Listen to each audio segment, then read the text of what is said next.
Le sujet du jour, c'est la sauvegarde multi-client quand on a un parc important de machines à gérer. Donc, quelles sont les bonnes pratiques pour faire ça bien, pour industrialiser toute cette partie-là, pour faire en sorte que ça se passe bien, pour s'assurer que le déploiement soit facile, etc., etc.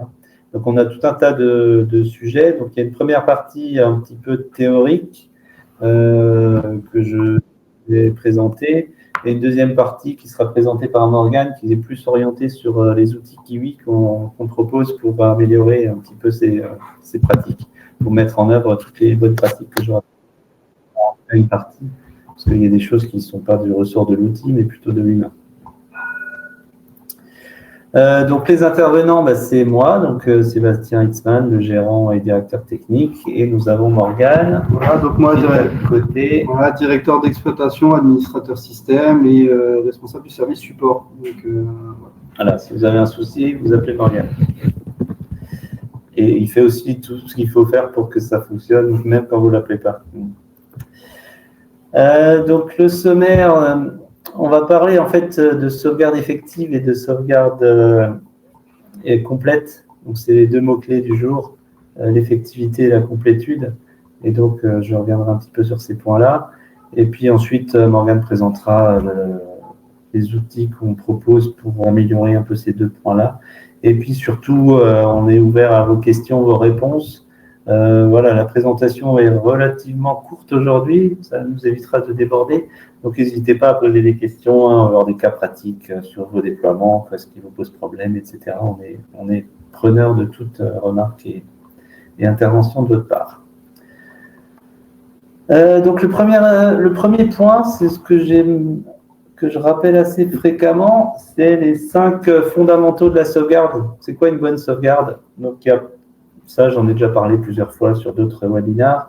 Donc, les premiers points, c'est que ce soit non altérable. Alors, on parle aussi maintenant de sauvegarde immuable, de sauvegarde... il y a plein de nouveaux termes. La non-altération, ça veut dire que si un attaquant a la main sur votre système d'information, il ne doit pas pouvoir modifier la sauvegarde.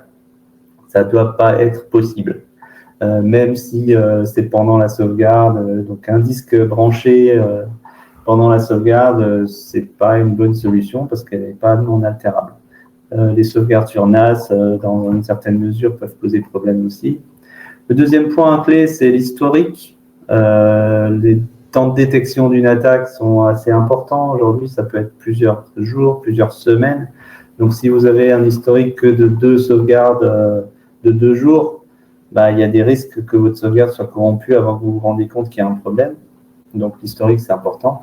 Et l'externalisation, parce que ça couvre un certain nombre de risques physiques et environnementaux. Les incendies, c'est des choses qui arrivent. Les inondations, les vols, etc.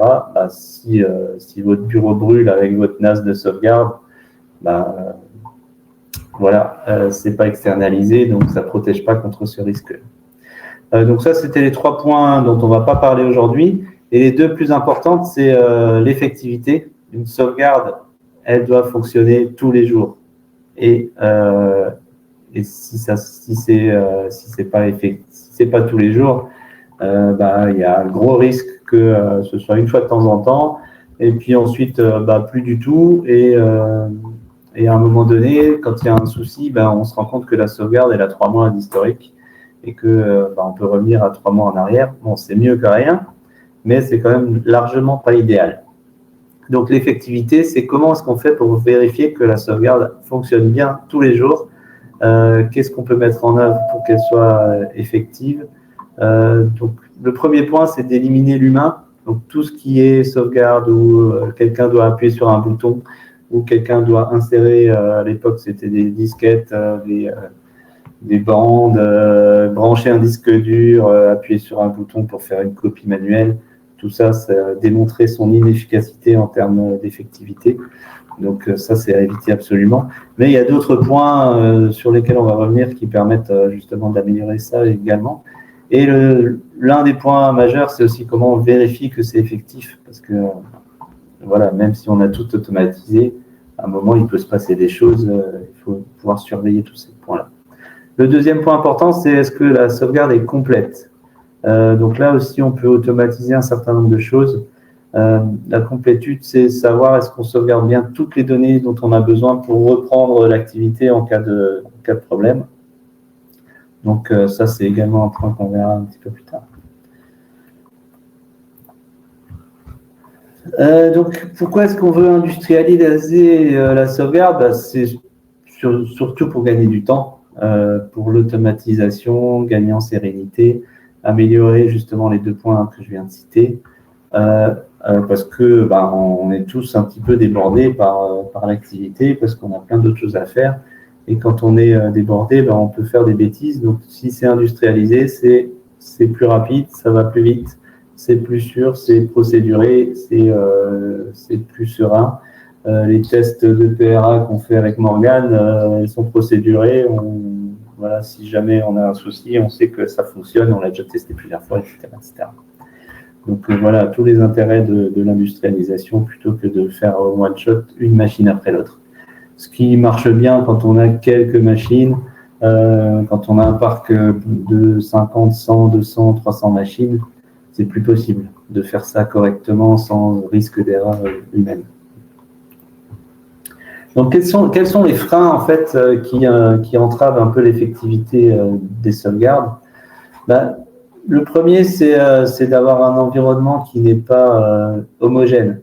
Donc, si on a des OS multiples, des applicatifs multiples, si en fait votre parc machine est totalement hétérogène, on ne peut pas industrialiser par définition parce que en fait chaque cas est différent et on se retrouve en fait avec des choses très complexes à gérer et des connaissances à avoir, des choses qui reposent en fait sur la connaissance d'un humain. Et donc, si on a des environnements et des logiciels différents sur chaque poste à déployer, ça devient compliqué. Le deuxième point, c'est les tâches répétitives. Si on doit tout faire manuellement, si on doit vérifier les sauvegardes manuellement tous les jours, relancer les clients pour vérifier que la sauvegarde a bien eu lieu, au bout d'un moment, les tâches répétitives, c'est barbant, surtout quand c'est massif. Quelqu'un qui passe sa journée à faire ça, il va commencer à le faire moins bien parce que humainement, c'est sûr que c'est compliqué. Et donc, si on peut éviter les tâches répétitives, c'est tout aussi bien. Le troisième point, c'est surtout, ça reprend un peu le premier point, c'est l'homogénéité de sécurité de la conformité. Et le quatrième point, c'est un manque de visibilité. Si on ne sait pas qu'il y a un problème, on ne peut pas le corriger. Donc la partie supervision que Morgane montrera également, c'est vraiment important pour s'assurer que l'ensemble des sauvegardes de votre parc fonctionne bien. Et donc là, on a des outils aussi pour améliorer ça avec un tableau de bord centralisé, etc. Donc un petit calcul, voilà, si on vous passez 30 minutes par jour à relancer les clients, ce qui est déjà pas mal, ça fait quand même 10 heures chaque mois de perdu à faire ça. Ça fait beaucoup. Et à terme, si vous ne le faites pas parce que vous êtes surchargé, c'est des sauvegardes qui ne se font pas. Une sauvegarde qui ne se font pas, c'est une restauration impossible. Et on a déjà eu des dizaines de cas de gens qui nous appellent en disant voilà, j'ai un cryptovirus, j'ai perdu des données. Et là, nous, on relance régulièrement des clients pour leur dire de vérifier certaines machines. C'est trop tard. Donc, attention à ça. L'effectivité, c'est vraiment important. Donc, comment est-ce qu'on peut rendre plus effectives les choses? Déjà, la planification des sauvegardes, pas d'acte manuel. Il faut que ce soit automatique. Ça, c'est vraiment essentiel. Ensuite, on a des alertes en cas de non-sauvegarde, des alertes avec des niveaux de criticité qui sont correctement paramétrés. Souvent, on a des rapports de sauvegarde avec des warnings, avec des alertes. Nous, on fait très attention à faire en sorte que des alertes pas graves n'enclenchent pas un arrêt de la sauvegarde. Donc, par exemple, je scanne une machine, il y a un fichier qui n'est pas lisible, ben, on va quand même faire la sauvegarde de tout ce qu'il y a derrière, tous les autres fichiers, et on va vous remonter une alerte niveau faible. Donc, ça s'appelle un backup OK avec alerte. S'il n'y a pas de sauvegarde du tout, là, vous recevez une autre notification. Et donc, c'est important de paramétrer ça pour que vous soyez informé des problèmes graves, ça c'est essentiel, et que vous ne soyez pas noyé sous les problèmes pas graves. Parce que si on est noyé sous trop d'alertes, on finit par plus les lire et du coup, ça perd l'intérêt de l'alerte. Ensuite, on a également des outils d'automatisation avec des scripts de pré-backup, de post-backup, de post-installation qui permettent d'automatiser l'installation de la sauvegarde, l'utilisation d'API également pour intégrer dans des outils métiers, pour faire du déploiement automatique de la sauvegarde en même temps que vos logiciels, pour les éditeurs notamment ou pour d'autres.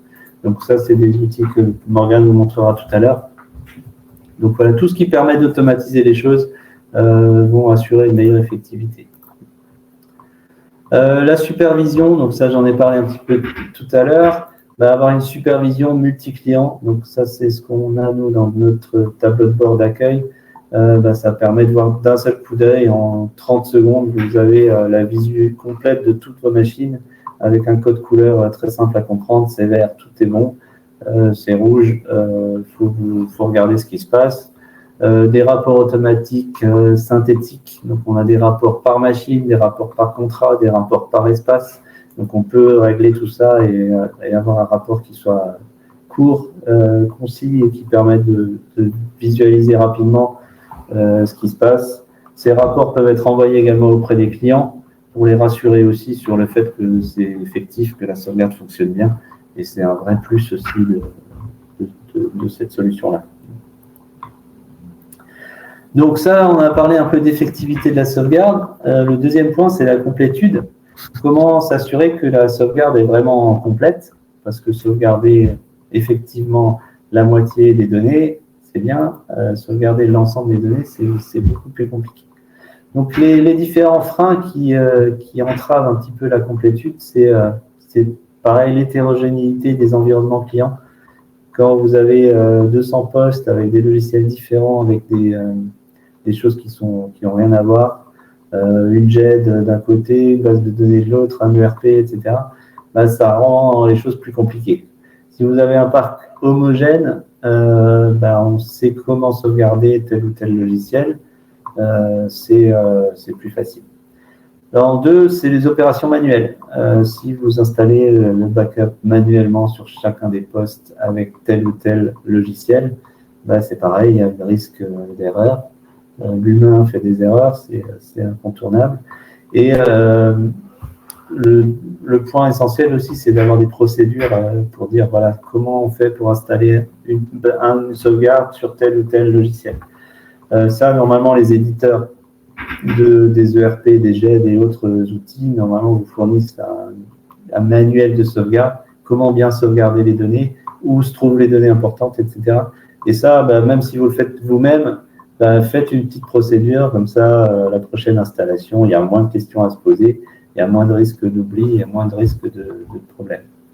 Et le troisième point, c'est même quand la procédure est écrite, elle est bien faite et elle est suivie, parfois elle est fausse. Donc, on s'en rend compte quand on fait des tests de restauration. Donc, ça, c'est un des points également qui est vraiment très important.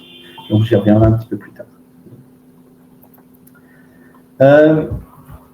Comment on fait pour standardiser les procédures? Donc, dans Kiwi Backup, on a un certain nombre d'outils que Morgane nous présentera tout à l'heure, mais créer des modèles de configuration type.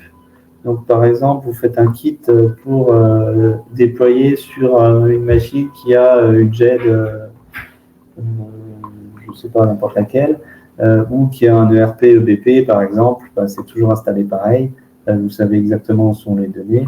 Si vous pouvez éviter toute la phase de paramétrage de la sauvegarde en ayant des modèles de configuration type, ça vous évite de faire des erreurs. Ça va plus vite, c'est plus rapide, plus efficace. Ça peut être fait par quelqu'un qui n'a pas forcément la connaissance complète de comment on fait, en suivant simplement la manip et en automatisant toute cette partie-là. On peut également automatiser l'enregistrement de la machine l'enrôlement des clients. Et puis, faites des documentations internes, des kits de déploiement. On peut faire autant de kits dans KIU Backup que l'on veut. Et donc on peut tout à fait faire par typologie de clients des kits de déploiement automatisés. Je vois que quelqu'un tape, donc n'hésitez vraiment pas à poser des questions si vous en avez sur ces points-là. Donc là, en fait, c'est la même slide que précédemment parce que en fait, la partie automatisation des tâches clés, elle est la même que pour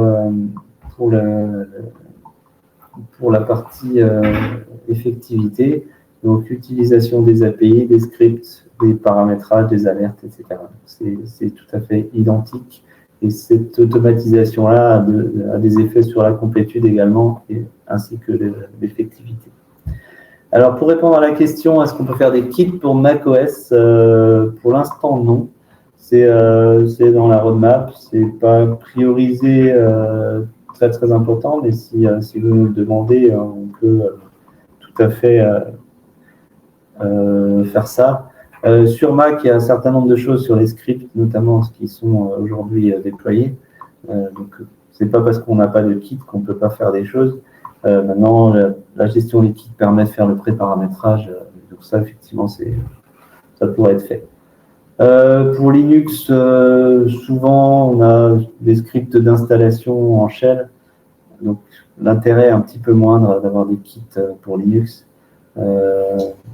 Parce que sous Linux, en fait, on utilise des dépôts apt, donc la mise à jour est automatisée un peu différente.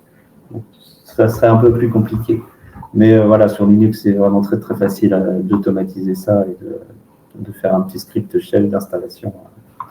C'est beaucoup plus facile à faire. Donc, je reviens quand même au petit focus sur l'importance des tests de restauration. Donc, ça, j'en parle presque à chaque fois maintenant, mais ça va commencer à être un peu lourd, mais j'insiste lourdement. Ça permet en fait de vérifier que votre sauvegarde est correctement paramétrée, qu'elle est efficace, qu'il n'y a pas d'erreur de configuration, que vous n'avez pas exclu involontairement des types de fichiers, etc.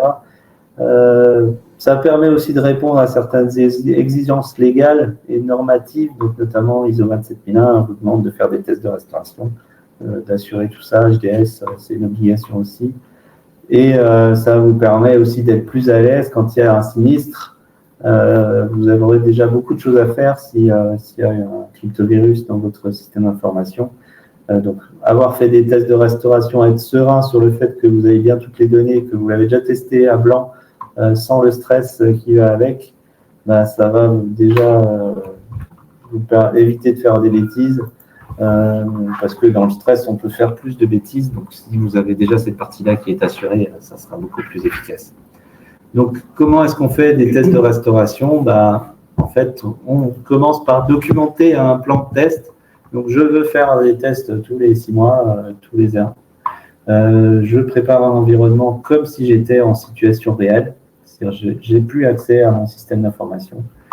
Je suis ma procédure, donc j'ai déjà au préalable écrit une procédure, même au début elle peut faire 2 lignes, voilà, je restaure ça, et c'est au fur et à mesure des tests qu'on va améliorer cette procédure. Donc on peut faire des tests partiels, on n'est pas obligé de le faire sur l'ensemble du système d'information, on peut se dire aujourd'hui je vais tester la reprise d'activité sur la sauvegarde de mes mails. Qu'est-ce qui se passe si je perds tous mes mails?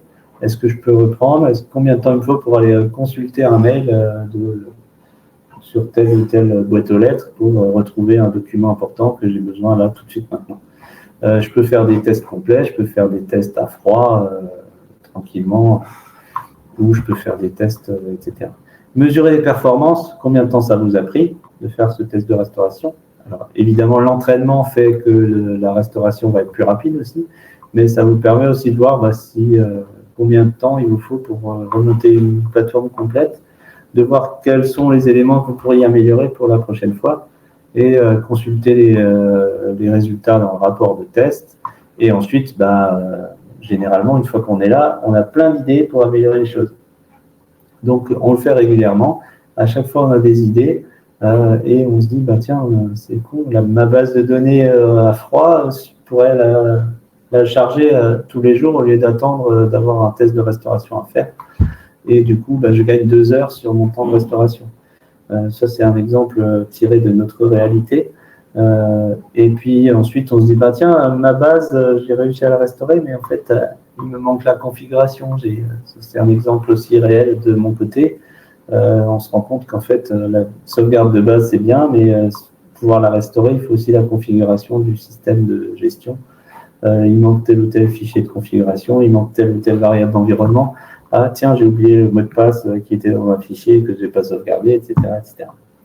Donc voilà, tout ça, ça permet d'apprendre sur la fiabilité du système et d'améliorer aussi vos paramétrages de sauvegarde et d'être plus serein quand on a besoin de faire ça en vrai. Donc, ce n'est pas quelque chose qu'on fait comme un contrôle, mais vraiment, c'est itératif. C'est une démarche d'amélioration continue de sa stratégie de sauvegarde. Et on se rend compte aussi qu'on peut automatiser les choses, on peut améliorer vraiment les choses. Donc, c'est vraiment un des points essentiels sur une stratégie de sauvegarde, c'est faire des tests de restauration. Et ces tests-là, on nous demande souvent est-ce qu'on peut les automatiser. Alors nous, on a des scripts qui vérifient qu'on a bien toutes les données, mais on ne peut pas faire à votre place un test de restauration complet d'un ERP. Donc ça, il y a forcément des étapes manuelles. On ne sait pas quels sont les logiciels installés sur le poste. Donc, il y a plein de choses qu'on peut automatiser. Alors, la sauvegarde de VM peut améliorer un petit peu ces choses-là, même si ce n'est pas à 100% fiable. Mais un snapshot de VM avec quelque chose améliore généralement la complétude, dans le sens où on sauvegarde tout. Alors, ce n'est pas forcément très efficace parce qu'on va sauvegarder des petites choses inutiles, mais parfois, plus est mieux que pas assez. Donc, ça peut améliorer les choses, mais ça n'empêche pas de faire des tests de restauration. Voilà, vous avez une VM qui a été créée sur un VMware de telle version. Est-ce que ça va passer quand vous avez un nouveau VMware, sachant qu'aujourd'hui, installer un VMware 6 ou 7, c'est quasiment compliqué de retrouver des licences, etc. Donc, vous êtes un peu obligé de changer de VMware. Donc, ça peut être aussi l'occasion de voir comment ça se passe si je restaure sur un environnement un tout petit peu différent. Ou est-ce que j'ai des problématiques pour créer mon environnement de test identique à la prod actuelle? C'est ce genre de questions qu'on peut se poser quand on fait des tests. Donc, juste petite question, est-ce que vous faites des tests de restauration? Qui en fait et à quelle fréquence?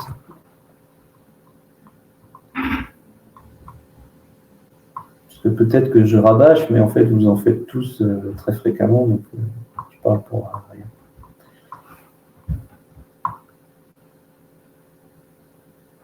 Donc, vous pourrez répondre pendant que Morgane parle tout à l'heure. Mais visiblement, je fais bien quand même de parler de tests de restauration.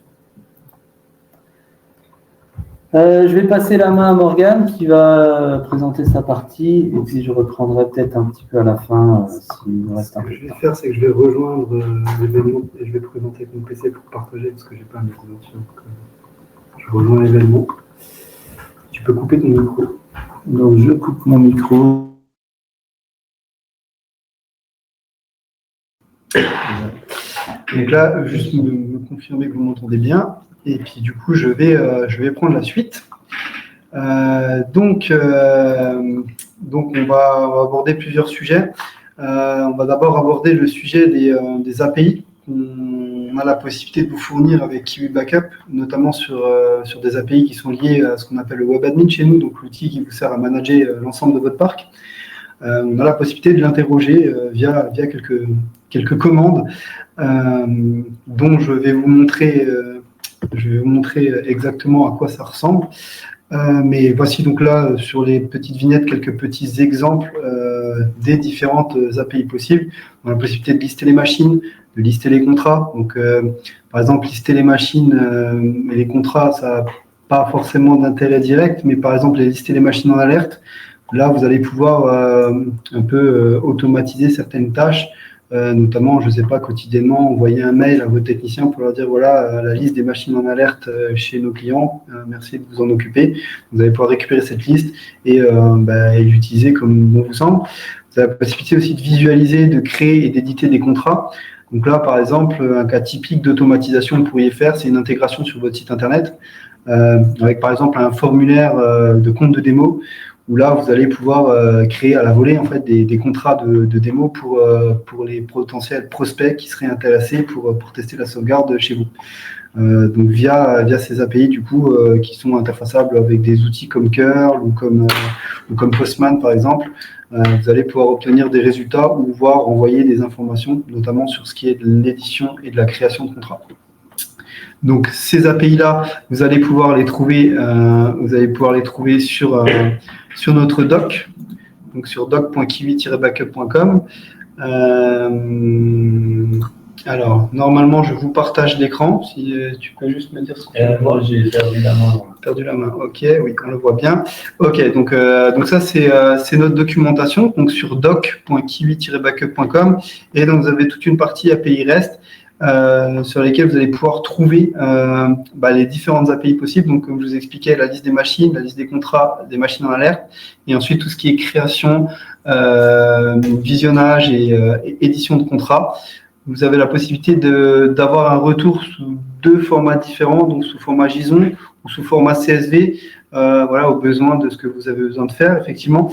Et en fait, ici, à chaque fois, vous allez avoir les explications. Donc là, on utilise dans l'exemple curl pour faire ça. Donc curl, c'est interfaçable en ligne de commande. Où donc du coup, comme on peut le voir ici, on va devoir passer un premier paramètre qui va être le paramètre d'identification et ensuite l'adresse de l'API en question. Donc pour ce qui est du token d'authentification, je vais vous montrer où vous allez pouvoir le générer et le récupérer. Et du coup, par exemple, pour la création d'un contrat, on va en revenir tout à l'heure, là, vous allez passer effectivement le token d'API. Vous allez passer un autre paramètre sous forme de petit tableau au format JSON avec les différentes informations, le libellé que vous voulez donner au contrat, le volume disponible, le nombre de machines que vous autorisez à l'intérieur, l'historique, le mail d'alerte, etc., etc. Et donc, par exemple, ça, vous l'intégrez sur un formulaire sur votre site. Votre prospect, il remplit un formulaire en mettant le nom de sa société et ça génère, vous de vos côtés, vous faites un appel API qui génère le contrat chez nous. Vous allez recevoir un retour avec la clé de contrat et vous pouvez leur envoyer un mail avec bienvenue sur votre compte de démo, voici les informations pour enregistrer une machine et fournir la clé de contrat, par exemple. Donc ça permet une intégration assez sympathique sur un site internet, par exemple, qui peut être une des utilisations de la création de contrat. Donc je vais vous montrer comment on accède à ce token que je vous ai présenté tout à l'heure, que vous puissiez du coup utiliser les API. Donc là je vais vous partager un autre écran. Tac. Donc là ça va se passer sur l'interface d'administration. Donc là, sur l'interface d'administration, donc là, on est sur un petit espace de test. Donc, il n'y a rien de sensible. Il n'y a rien de rapport avec nos clients. Donc, je vais vous montrer. En fait, ici, vous avez un bouton au-dessus, gestion des comptes. Lorsque vous cliquez dessus, ça va vous rediriger sur tous les comptes qui sont liés à votre espace. Et à ce moment-là, vous allez pouvoir générer un token avec le bouton qui est ici, générer le token. Et une fois que vous aurez cliqué dessus, votre token va apparaître juste en dessous de votre compte. Donc avec ce token-là, vous allez pouvoir faire des requêtes API sur votre espace. Donc si vous faites une requête API de création de contrat avec le bon token, dans la gestion des contrats, votre contrat va apparaître avec les différents paramètres que vous lui avez passés. Donc par exemple ici le contrat qui s'appelle API Création 2, c'était à l'époque dans les présentations que j'organise assez régulièrement, on a une partie justement où on parle des API et ce contrat-là par exemple il a été généré à l'époque avec une API. Donc on a créé un contrat qui s'appelle API Création avec 99 machines autorisées, 100 gigas disponibles et en adresse email, l'adresse email qui est ici. Voilà, donc pour les API, cette première partie, c'est à peu près tout en termes d'interfaçage avec le web admin. Après, on a d'autres interfaçages qui vont se faire avec le logiciel client. On peut considérer aussi un peu comme des API, puisque là, on va interroger le logiciel directement pour faire des actions. Je vais rester quand même un peu sur la partie web admin, donc je vais quitter un petit peu le diapo et je vais rester sur la partie web admin pour évoquer ici le sujet des emails que M. Hessman vous a communiqué tout à l'heure. Effectivement, ce qui est pas mal aussi, c'est de savoir ce qu'on fait aussi de l'envoi des mails, comment on alerte le client, comment on s'alerte nous, comment on alerte nos équipes. Donc, chez Kiwi, en fait, c'est possible de faire ça de façon assez ciblée si on souhaite, comme on peut faire ça de façon assez large. Donc, il y a une partie dans la partie personnalisation ici, partie mail, qui va vous permettre d'accéder à ce qu'on appelle une configuration globale de vos emails, où en fait, tous les différents types de mails que Kiwi peut envoyer vont être listés. Et ensuite, vous allez vous retrouver avec aussi 2 colonnes un peu plus loin, qui sont soit cochées, soit pas cochées. Donc là, ici, dans mon exemple, normalement, tout est coché. Et en fonction de ce qui est coché là, soit vous allez être alerté uniquement vous sur votre espace si vous cochez uniquement dans espace, soit uniquement votre client si vous cochez uniquement dans contrat, ou les deux si vous cochez les deux, ou pas du tout si vous voulez décocher tous les deux. L'avantage là, c'est de façon globale de savoir si vous souhaitez par exemple que vos clients reçoivent les mails de backup OK par exemple, ou pas du tout. Parce que vos clients, eux, ce qui les intéresse, c'est surtout d'être alertés quand ça ne fonctionne pas. Dans ce cas-là, vous pouvez de façon globale désactiver les mails de backup en échec, pas en échec, de backup OK, pour éviter justement qu'ils reçoivent des notifications une fois par jour pour leur indiquer tout va bien, le backup est OK. Ça évite par exemple que vos clients ils disent mince, je reçois un mail tous les jours, c'est de la sauvegarde, je l'ouvre pas. Là, vous leur envoyez uniquement le mail quand ça fonctionne pas. Et là, ils sont normalement, c'est des mails utiles parce qu'ils vont s'alerter pour quelque chose et pas juste se dire c'est quelque chose que je vais recevoir tous les jours. Voilà, il y a d'autres types de mails, notamment les mails de synthèse aussi. Vous allez pouvoir choisir les mails de synthèse, c'est quelque chose d'un peu plus global. Une fois par jour, en fait, vous allez recevoir un mail avec la liste de toutes les machines, par exemple, d'un contrat, avec le statut du backup, s'il est OK, pas OK. Voilà. Donc c'est plus synthétique, mais ça permet d'un seul coup d'œil dans un mail de savoir quelles sont les machines sur votre contrat, par exemple, qui ne fonctionnent pas. Voilà. Après d'autres informations comme les restaurations, si vous en avez lancé une depuis l'admin, des alertes aussi sur les suppressions de contrats, si vous souhaitez être informé quand un de vos clients supprime le contrat, ça peut être une information intéressante. À côté de ça, vous avez aussi une configuration par mail un peu plus profonde, notamment pour les alertes de backup OK et de backup en échec. Vous allez pouvoir limiter l'envoi de mail par machine. C'est-à-dire qu'il y a certains de vos clients peut-être qui vous diront moi j'aimerais que mes utilisateurs soient responsables de leur sauvegarde. Donc Sébastien, lui, il doit recevoir le mail pour son backup.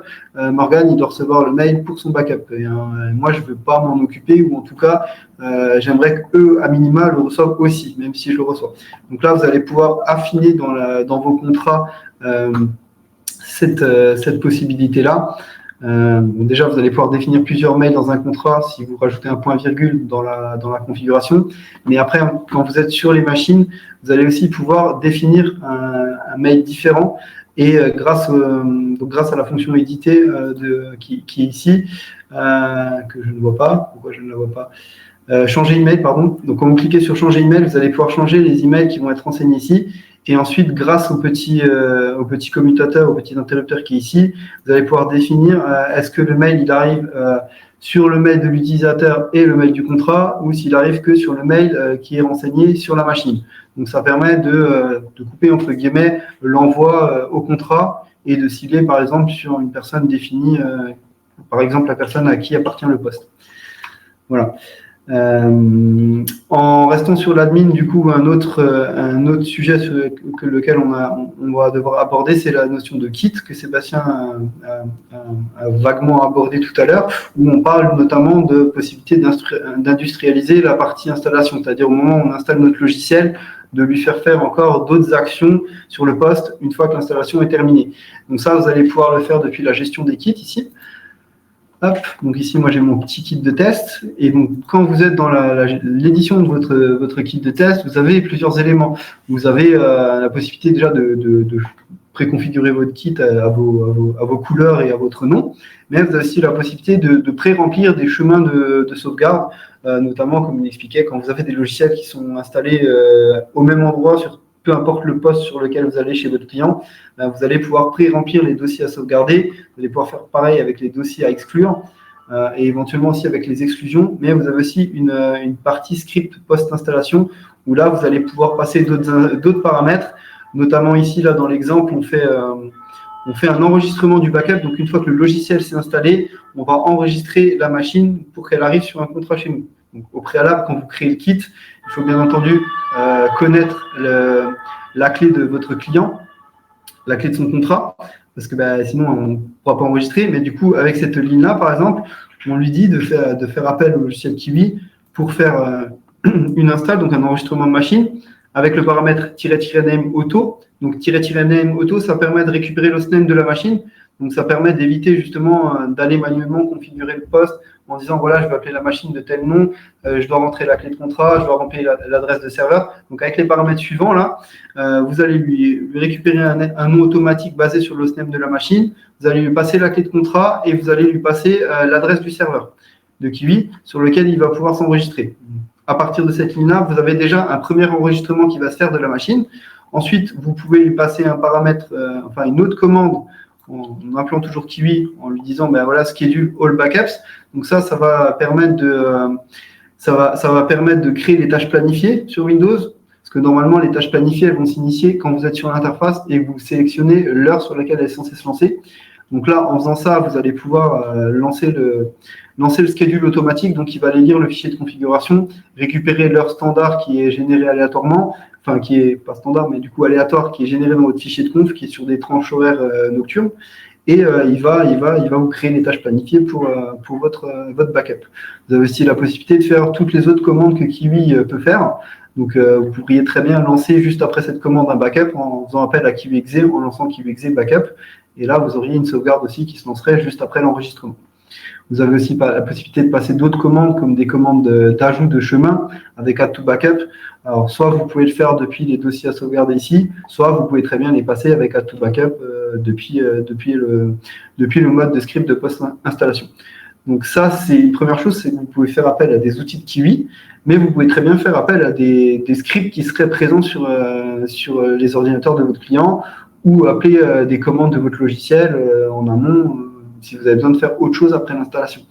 Ça reste des choses que vous pouvez passer. Toute commande que vous allez pouvoir, si vous avez préparé par exemple un script qui va s'occuper d'aller récupérer un paquet sur Internet et de l'installer juste après le backup, par exemple, vous pourriez le faire aussi avec. Donc voilà, ça c'est pour la partie post-installation. Donc ensuite, il y a encore d'autres éléments sur lesquels on va aller reprendre la présentation.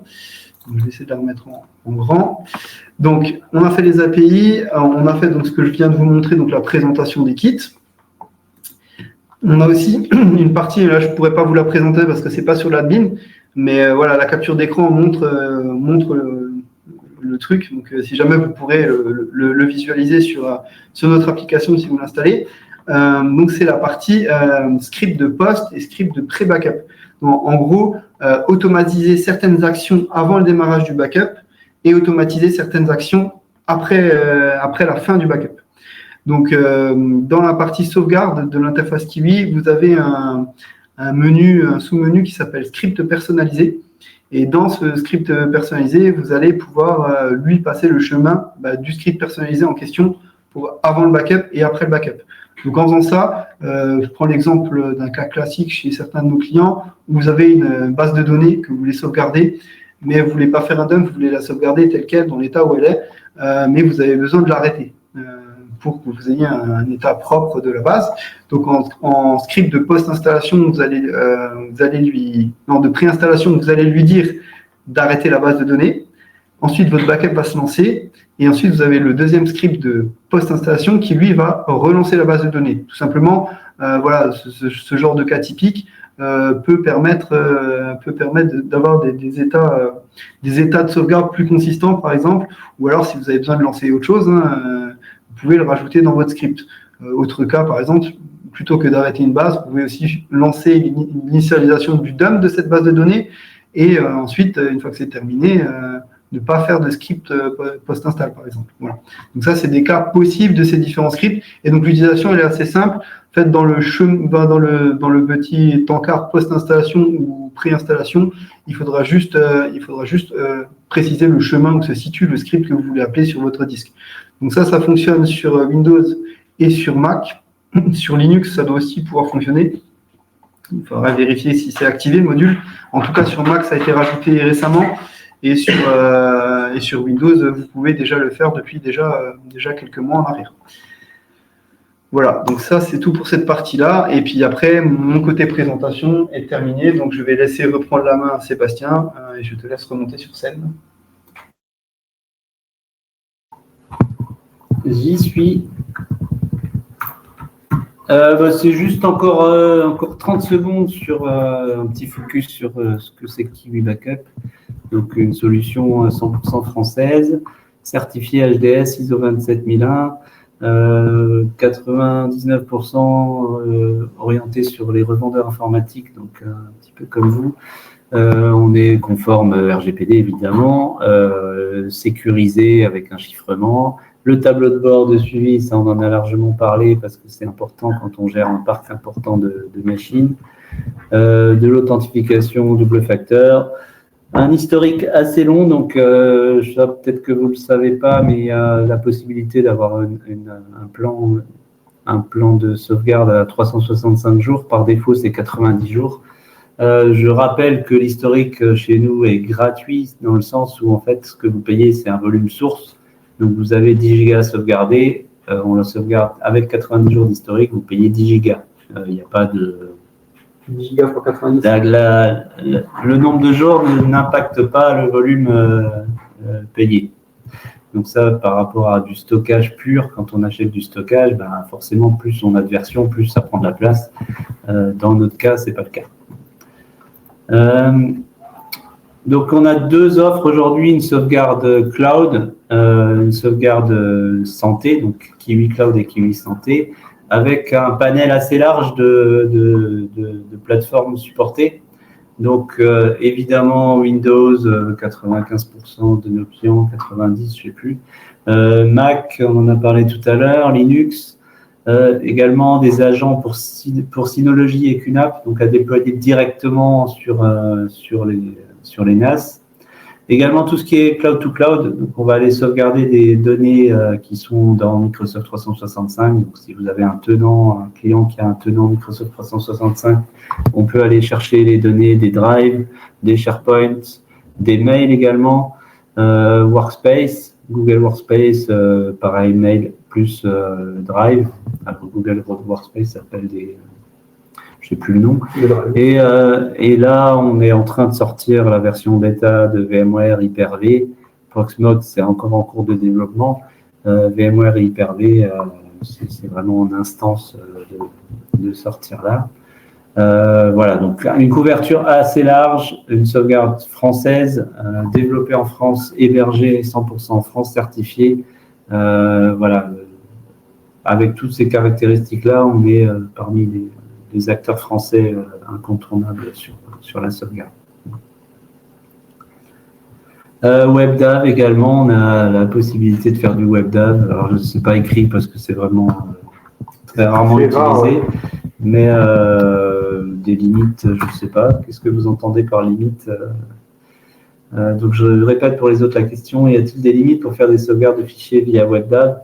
Non, en fait, vous avez en fait une interface pour se connecter à du WebDAV. Vous mettez le chemin WebDAV, les authentifications, donc le mot de passe, tout ce qui va bien. Et nous, on va scanner le WebDAV et on va faire un backup comme si c'était utile. Alors, c'est utile particulièrement pour sauvegarder des clouds type Nextcloud, OnCloud, Seafile propose des interfaces WebDAV et donc il suffit de se brancher là-dessus pour aller faire une sauvegarde de ces outils-là. Donc, effectivement, on devrait rajouter Nextcloud sur les logos. Sur la page là, note pour plus tard.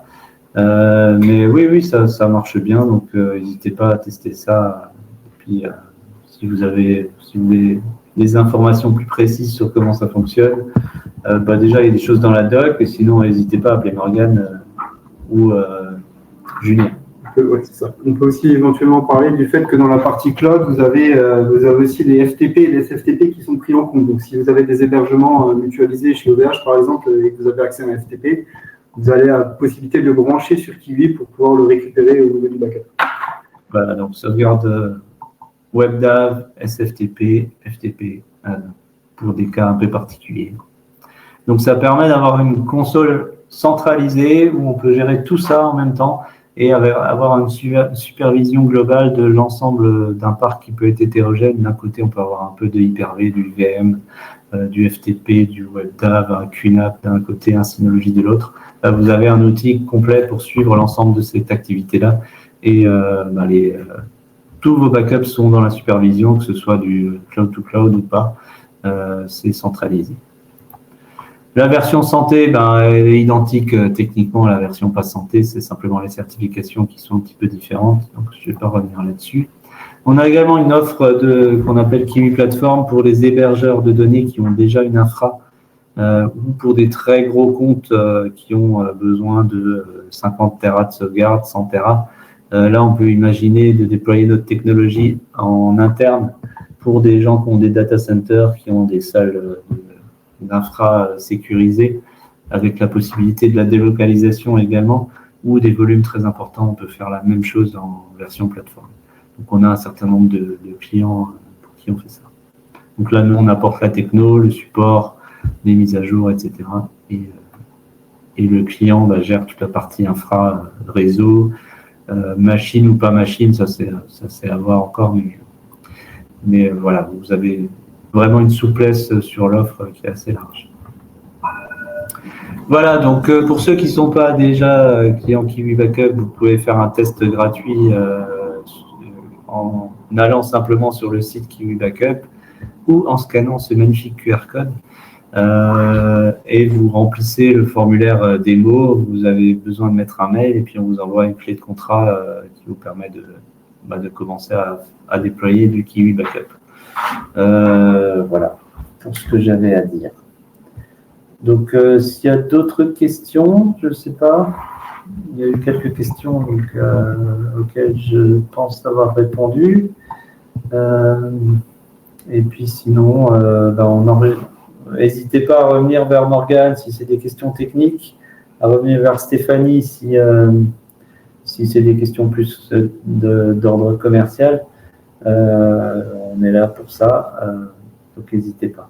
Et puis si vous avez des suggestions de fonctionnalités, on est preneur aussi. Alors on a déjà un certain nombre de choses à faire dans notre roadmap, mais si vous avez des bonnes idées, on est toujours preneur. Je ne vous garantis pas qu'on le fasse dans les 15 jours, mais en tout cas, on est toujours à l'écoute des besoins. Toute idée est étudiée. Voilà, en tout cas, on en discute à chaque fois. Parfois, on prend l'idée de fond et on la fait un petit peu différemment pour élargir un peu le panel. Mais voilà. Donc, merci à tous. On vous enverra le replay et puis en essayant de couper la partie initiale qui était un petit peu chaotique. Encore désolé pour ça. Mais voilà. Merci beaucoup. Merci. Bonne journée et bon appétit. Bon appétit.